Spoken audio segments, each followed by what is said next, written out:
បាទជំរាបសួរបងប្អូនអតិថិជនការមកវឹកចូលឆ្នាំខ្មែរខ្ញុំភ្លេចបានធ្វើប្រូម៉ូសិនឲ្យបងប្អូនទាំងអស់គ្នាអញ្ចឹងថ្ងៃនេះខ្ញុំនឹងធ្វើប្រូម៉ូសិនពិសេសឲ្យបងប្អូនទាំងអស់គ្នា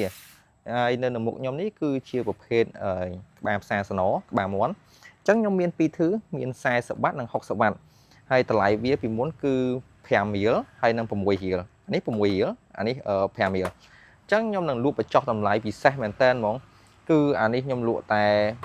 $4ទេហើយចំណាយអានេះគឺ$4 5កាក់អញ្ចឹងពី$6មក$4 5កាក់ពី$5មក$4ចាយប្រូម៉ូសិននេះគឺខ្ញុំធ្វើតែ1ឡូទេអញ្ចឹងមួយមុខ210គ្រាប់អានេះខ្ញុំធ្វើ210គ្រាប់អានេះខ្ញុំធ្វើ210គ្រាប់អញ្ចឹងកាលណាតែផុតអស់2ឡូហ្នឹងហើយគឺខ្ញុំសុំលក់តម្លៃដើមវិញហើយអញ្ចឹងបងប្អូនចង់បានកុំភ្លេចតាក់ទងមកកាន់សម្ភារៈជាងគឺខ្ញុំធ្វើដើម្បីអបអរចូលឆ្នាំខ្មែរតែខ្ញុំភ្លេចឲ្យឆឹងខ្ញុំទៅមិននឹកឃើញអញ្ចឹងកុំភ្លេចបើបងប្អូនចង់បានតាក់ទងមកកាន់សម្ភារៈជាងហើយតម្លៃសេវាដឹកជញ្ជូនគឺ$1.25ដែលស្មើនឹង$5000រៀលតែប៉ុណ្ណោះសូមអរគុណ